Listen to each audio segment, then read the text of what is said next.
నమస్తే, welcome to our channel. నేను రమ. ఈరోజు మనతో ఉన్నారు ప్రముఖ ఆధ్యాత్మికవేత్త, తంత్ర జ్యోతిష్యులు చింతా రుక్మాంగదరావు గారు ఉన్నారు. సెప్టెంబర్ నెలలో ద్వాదశ రాశుల వారందరికీ కూడా ఏ విధంగా ఉండబోతుందో సార్తో మాట్లాడి తెలుసుకుందాం. నమస్తే సార్. మాతృదేవో భవ, పితృదేవో భవ, ఆచార్య దేవో భవ.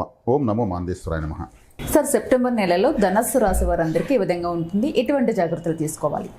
ఈ 2025 సెప్టెంబర్ మాసము ధనుసు రాశి వాళ్లకు 3వ ఇంట రాహువు, 4వ ఇంట శని వక్రం ఉన్నాడు, 7వ ఇంట గురువు ఉన్నాడు, 8, 9 స్థానాల మీదుగా బుధ శుక్రులు, 9వ స్థానంలో కేతు ఆల్రెడీ ఉన్నాడు, 9, 10 స్థానాల మీదుగా రవి సంచారము, మాసారంభంలోనే కుజుడు లాభస్థానానికి వస్తున్నాడు. టోటల్గా చూస్తే ఈ రాశి వాళ్ళకు చాలా బాగుందని చెప్పాలి. చాలా చాలా బాగుంది, 100% బాగుంది. ధనస్సు రాశి అంటేనే ఒక టార్గెట్, ఇలా ఎక్కుపెట్టిన బాణము. వీళ్ళు ఒక రీసెర్చ్లోనే ఉంటారు, పరిశోధకులంతా కూడా ఉంటారు వీళ్ళల్లో. ఏదో ఒకటి రీసెర్చ్ చేస్తున్న వెతుకుతూనే ఆలోచిస్తూనే ఉంటారు. టార్గెట్ ఛేదించాలని ఎప్పుడు రెడీగా ఉంటారు. ఇది అగ్నితత్వ రాశి. ఈ రాశిలోనే సూర్యుడు చాలా బలంగా ఉంటాడు. అంటే ధనుర్మాసం అంటారు, దేవతల మాసం అంటారు. మంచి రాశిలో ఇది ఒక అద్భుతమైన రాశి. ఈ రాశికి 3వ ఇంట గ్రహణం చేరడం చాలా శుభం, 7వ ఇంట్లో గురువు చూడడం చాలా శుభం, 4వ ఇంట ఉన్న అర్ధాష్టమ శని మళ్ళీ వెనక్కి రావడం శుభం, లాభంలో కుజుడు రావడం పంచమాధిపతి శుభం, దశమ కేంద్రంలోకి రవి రావడం, అభిజిత్ దిగ్బలంలోకి రవి రావడం మంచిది. అష్టమ భాగ్యాలపైన బుధ శుక్రులు సంచరిస్తున్నారు. ఈ ప్రధాన గ్రహాలైన గురువు, రవి, కుజుడు, గ్రహణము, ఇవన్నీ వీళ్ళకి ప్లస్ పాయింట్స్. గ్రహణం వల్ల ఎటువంటి పీడ వీళ్ళకలేదు. కానీ అష్టమాధిపతి అయినటువంటి చంద్రుడు వీళ్ళకి బాధించబడుతున్నాడు. అదే వీళ్ళని బాధించే గ్రహం బాధించబడడం వీళ్ళకి మంచిదే. మనకు చెడ్డవాడు చెడిపోవడం మంచిది కాబట్టి గ్రహణం వీళ్ళకి మంచిది. కాబట్టి ధనుసు రాశి వాళ్ళ యొక్క టార్గెట్స్, అచీవ్మెంట్స్, గోల్స్, డ్రీమ్స్ అన్నీ సక్సెస్ అయ్యేదానికి సూపర్ టైం ఇది. రాశి రాశిని చూస్తున్నాడు. ఇంకా శనేశ్వరుడు రివర్స్ అయ్యాడు, అంటే వ్యతిరేక గ్రహము వ్యతిరేకమైపోయింది, అది అన్కంఫర్టబుల్ పడిపోయింది. 3వ ఇంట రాహు మంచివాడు, మామూలుగా పాపగ్రహం 3వ ఇంట యోగిస్తుంది. అష్టమాధిపతి గ్రహణంలోకి వెళ్ళిపోయాడు. ఇంకేం కావాలి వీళ్ళకు? 100కి 100 మార్కులు చెప్పచ్చు మాస ఫలితాల్లో. కాబట్టి వీళ్ళు అన్ని వర్గాల వాళ్ళు, వివాహ ప్రయత్నాలు, ఉద్యోగ ప్రయత్నాలు, రైతులు, ప్రమోషన్లు, ట్రాన్స్ఫర్లు, కొత్త పెట్టుబడులు, కొత్త వ్యాపారాలు ప్రారంభించడము, మల్టిపుల్ బెనిఫిట్స్ ఈ రాశి వాళ్ళకు ఉన్నాయి. ఖచ్చితంగా వీళ్ళు టార్గెట్ చేస్తారు. ఇది వీళ్ళ యొక్క మాస ఫలితాలు. అంటే మాకు కేటగిరీ వైజ్ ఎలా ఉందని చెప్పాల్సిన అవసరం లేదు, నేను అన్నీ చెప్పేస్తాను ఇప్పుడు. కాబట్టి ఈ మాస ఫలితాలతో పాటు మనం చెప్తున్నటువంటి ఈ మాస ఫలితాలతో పాటు జీవిత ఫలితం కూడా మనం చెప్తున్నాం ప్రతి రాశికి. కాబట్టి ఈ రాశిలో ఉన్నటువంటి మొదటి నక్షత్రము మూల, పూర్వాషాఢ, ఉత్తరాషాఢ. ఉత్తరాషాఢ 1వ పాదము, మూల 4 పాదాలు, పూర్వాషాఢ 4 పాదాలు ఉంటాయి. ఈ మూల నక్షత్రానికి దైవ నమస్కార నక్షత్రం అయినటువంటి జ్యేష్ఠ నక్షత్రము, ఇంద్ర ఆరాధన, జ్యేష్ఠాదేవి ఆరాధన. ఇంద్ర ఆరాధన అంటే చక్కగా ఇంద్రధనస్సు, దేవేంద్రుడు, దేవేంద్ర రెడ్డి, దేవేంద్ర నాయుడు, దేవేంద్ర అనేటువంటి పేర్లు ఉన్న వాళ్ళంతా వీళ్ళకి బాగా ఫేవర్గా ఉంటారు. అదేవిధంగా వీళ్ళు వర్షము అధిపతి ఇంద్రుడే వర్షాన్ని కురిపించేది. కాబట్టి వర్షం పడుతున్నటువంటి రింగ్ టోన్ పెట్టుకోవడము, వర్షం పడుతున్నటువంటి ఫోటోని హాల్లో పెట్టుకోవడము, వర్ష అనేటువంటి పేర్లు ఉన్నటువంటి వాళ్ళతో అనుకూలంగా ఉండొచ్చు. తత్సంబంధమైనటువంటివి అన్ని రకాల కేటగిరీలో వీళ్ళు ఆసక్తి చూపించవచ్చు. జ్యేష్ఠాదేవి ఆరాధన చేయొచ్చు. జ్యేష్ఠాదేవి అంటే ఇప్పుడు హైదరాబాద్లో పెద్దమ్మ తల్లి ఉంది. జ్యేష్ఠాదేవి, జ్యేష్ఠ అంటే పెద్దదే అని అర్థం. పెద్దమ్మ తల్లి ఆలయానికి వెళ్ళచ్చు హైదరాబాద్ ఉండేవాళ్ళు. ఆమె అందరికన్నా పెద్దమ్మ అని అర్థం. జ్యేష్ఠాదేవి అంటే అందరికన్నా పెద్దదే అని అర్థం.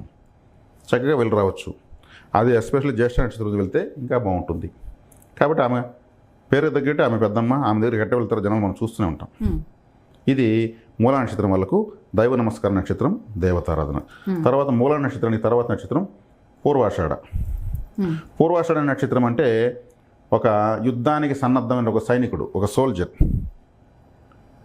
అంటే యుద్ధానికి బయలుదేరిన ఒక సైనికుడు ఉంటాడు, హెల్మెట్ వేసుకొని ఆయుధాలు ఎత్తుకుని ఉంటాడు కదా, ఒక యుద్ధ క్షేత్రం. అంటే వీళ్ళు అంటే యుద్ధం చేసేవాళ్ళు ఎవరు మీకు? దుర్గాదేవి, కాలభైరవుడు, వారాహిదేవి, యుద్ధానికి బయలుదేరినటువంటి విధంగా ఉండే దేవతలు. తర్వాత ఎత్తుకుంటే ఇంకా మనము ఇప్పుడు పరిస్థితులు తీసుకుంటే టెండూల్కర్ బ్యాట్ ఎత్తుకుని హెల్మెట్ వేసుకొని గ్రౌండ్లోకి పోతుంటాడు, యుద్ధమే కదా. లేదా ఒక ఆర్మీ సోల్జర్ హెల్మెట్ వేసుకొని గన్ ఎత్తుకుంటాడు, ఆ సింబల్ పనికి వస్తుంది. అంటే యుద్ధ క్షేత్రం, ఫుట్బాల్ గ్రౌండ్, ఒక cricket ground, stadium, football stadium, cricket stadium కూడా వీళ్ళు ఫేవరెట్ సింబల్కి తీసుకోవచ్చు. మనకు ఫేవరెట్ క్రికెటర్ బ్యాట్ ఎత్తుకున్న గ్రౌండ్లోకి వెళ్ళేటువంటి ఫోటో పెట్టుకోవచ్చు. అతను పోతున్నది ఒక పోరాటం చేయడానికే. వీళ్ళ ఇంటి ముందు 2 సైనికుల ఫోటోలు వీళ్ళు అటు ఇటు పిల్లర్స్కి వేసుకోవచ్చు. కొంతమంది గేట్కి వేసుకుంటారు, సైనికుడు 2 నిల్చుకొని ఉన్నట్లు. అవి ఫేవరెట్ సింబల్స్. కాలభైరవుడు అంటే కాపలా కాసేవాడే. వీరభద్రుడి ఆరాధన చేయొచ్చు. అంటే యుద్ధ ప్రీతి కలిగినటువంటి దేవతలు, ఆ దేవతలు తలుచుకుంటే యుద్ధం గుర్తొస్తుంది. అర్జునుడు పూర్వాషాఢ నక్షత్రం. అంటే ఈ పూర్వాషాఢ నక్షత్రంలో ఎవరైనా అమ్మాయి పుడితే ఎప్పుడు భర్త గొడవ పడుతూ ఉంటుంది. ఈమెకు యుద్ధ ప్రీతి, ప్రత్యేకత గొడవ పడుతూ ఉంటుంది. ఈజీగా చెప్పేయచ్చు. ఒక అమ్మాయి పూర్వాషాఢ నక్షత్రం ఉంటే అబ్బాయి పెళ్లి చేసుకుంటే ఆ అమ్మాయికి ఆర్మీలో ఉండేటువంటి భర్త వచ్చినా ఆశ్చర్యం లేదు, పోలీసుగా వచ్చిన భర్త వచ్చినా ఆశ్చర్యం లేదు, లేదు సెక్యూరిటీ డిపార్ట్మెంట్కి సంబంధించి ఎవరైనా వచ్చినా ఆశ్చర్యం లేదు. ఎందుకంటే ఈ అమ్మాయి నక్షత్రం యుద్ధ నక్షత్రం. యుద్ధం చేసేటువంటివి, ఫైటింగ్ చేసేటువంటి ఒక కరాటే మాస్టర్ కూడా రావచ్చు. ప్లస్ ఈమె కూడా గొడవ పడుతూ ఉంటుంది, ఎక్కువగా చిన్న చిన్న విషయాలకు కూడా గొడవలు పడుతూ ఉంటుంది. ఆ నక్షత్రం యొక్క స్వభావం. కాబట్టి ఈ మూల నక్షత్రం వాళ్ళు అటువంటి బ్రీతింగ్లోకి వెళ్ళవచ్చు, అటువంటి దేవతలు లేదా ఇప్పుడున్నటువంటి కారకత్వాలు. తర్వాత పూర్వాషాఢ నక్షత్రం వాళ్ళు. పూర్వాషాఢ నక్షత్రం అంటే ఉత్తరాషాఢ నక్షత్రము, ఇటు ఎత్తుకుంటే మూల నక్షత్రము. ఆంజనేయ స్వామి ఆరాధన చేయొచ్చు, జామ పండ్లు ఆయనకు నైవేద్యం పెట్టి కోతులకు ఫుడ్గా ఇవ్వచ్చు. ఆంజనేయ స్వామి వేషం వేసుకుని కొంతమంది ఏదో ఒక యాచన చేస్తూ ఉంటారు, అంగడంగడికి వచ్చి అటువంటి వాళ్ళకు కూడా ఏదైనా డబ్బులు ఇవ్వచ్చు, తప్పులేదు. అదేవిధంగా ఉత్తరాషాఢ నక్షత్రం. ఉత్తరాషాఢ నక్షత్రానికి మీకు కేసరి లేదా కలకండ, స్వీట్ కలకండ ఇటువంటిది వస్తుంది. ఉత్తరాషాఢ నక్షత్రానికి అధిపతి సూర్యగ్రహం వస్తుంది. సూర్యోపాసన కూడా చేయొచ్చు. కృత్తిక, ఉత్తరాషాఢకు సూర్యుడే అధిపతి.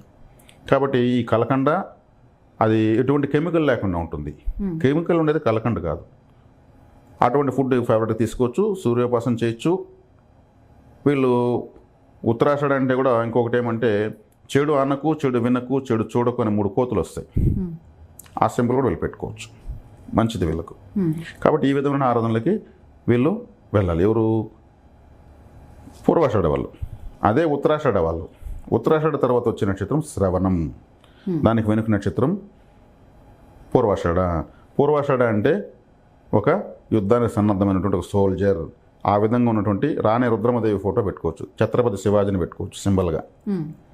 ఎవరైనా కత్తెత్తుకుని ఇట్లా గుర్రం పైన ఉండేటువంటి సింబల్స్ వీళ్ళకి ఫేవరెట్. వీళ్ళ ఫేవరెట్ హీరో ఫైటింగ్ చేస్తున్నటువంటి ఫోటో కూడా పెట్టుకోవచ్చు. ఏదైనా సరే యుద్ధము, ఒక స్టేడియము, ఒక యుద్ధ ప్రాంగణము, అర్జునుడు ఇంత ఉండేదంతా ఆ సింబల్స్ అంతా కూడా పూర్వాషాఢ నక్షత్రం. అవన్నీ వీళ్ళు చేసుకోవచ్చు. ఉత్తరాషాఢ వాళ్ళు ఆరాధించే ఆ విధమైన దేవతలను. తర్వాత వచ్చి శ్రవణ నక్షత్రం. శ్రవణం అంటే ఏమి? వినడము. శ్రవణం అంటే ఏమి? వినడము. ఏం వినాలి? భక్తి గీతాలు వినాలి. శ్రవణ నక్షత్రం వెంకటేశ్వర స్వామిది. వెంకటేశ్వర స్వామి సుప్రభాతం వినొచ్చు. ఆ నక్షత్రము వీళ్ళకి సంపత్తార. అంటే మంచి సంగీతం వినే కొద్దికి వీళ్ళకు డబ్బులు వస్తూ ఉంటుంది. వీళ్ళు ఒక ఫ్లూటు బొమ్మని ఇంట్లో పెట్టుకోవచ్చు. ఒక వేణు ఉన్నట్టు సరస్వతి దేవుని ఆరాధించవచ్చు. వీణ వాయిస్తే వింటాం కదా, ఇక్కడ మంచి మ్యూజిక్ వినొచ్చు. పడుకునేటప్పుడు ఒక మ్యూజిక్ పెట్టేసి పడుకొని నిద్రపోవచ్చు. ఆ మ్యూజిక్తోనే నిద్రలోకి వెళ్ళిపోవచ్చు. ఆ నక్షత్రం వెంకటేశ్వర స్వామి కాబట్టి వెంకటేశ్వర స్వామి శ్రవణ నక్షత్రంలో దర్శించుకుంటే మంచిది. ఏదైనా వీళ్ళు శ్రవణానందంగా ఉందబ్బా అంటే వినడానికి ఆనందంగా ఉందని అర్థం. కాబట్టి మంచి సంగీతం వినడము, సంగీత కచేరీలకు వెళ్ళడము, వీళ్ళే ఏదైనా నేర్చుకోవడం, ఫ్లూట్ వాయించడం నేర్చుకోవడము వీళ్ళకి సంపత్కరం. ఈ నక్షత్రం పుట్టిన వాళ్ళు మ్యూజిక్ డైరెక్టర్ అంటే 10 మందికి మంచి సంగీతం వినిపించారంటే వీళ్ళకి డబ్బులు వస్తుంది. వీళ్ళకి సంపత్తారదు కదా, అందులో డబ్బు రావాలి. కాబట్టి దాన్ని ఎంచుకునేస్తారు వాళ్ళకి తెలియకుండానే. ఇవి తపలా కొట్టచ్చు, ఫిడేలు వాయించవచ్చు, పియానో వాయించవచ్చు, ఏదైనా కావచ్చు, పాటలే పాడచ్చు. అప్పుడు ఏం చేయొచ్చు? ఆలయానికి గంటలు కొనియచ్చు. గంట కొడితే వింటారు కదా, గంట కొట్టారంటే స్కూల్లో అయినా గంటే అందరూ అలర్ట్ అవుతారు. ఆలయంలో అయినా అదే, చర్చిలో అయినా అదే. కాబట్టి గంట తీసేయవచ్చు. అద్భుతం. కాబట్టి ఉత్తరాషాఢ వాళ్ళకు పూర్వాషాఢ వాళ్ళకు, మూల నక్షత్రం వాళ్ళకు, ఈ ధనుసు రాశి వాళ్ళకి మాస జీవిత ఫలితాలు క్లుప్తంగా. మనతో పాటు లైఫ్ లాంగ్ సరిపడే మంచి మంచి పరిహారాలు చెప్పేస్తారు సార్. నమస్తే. ధన్యవాదాలు.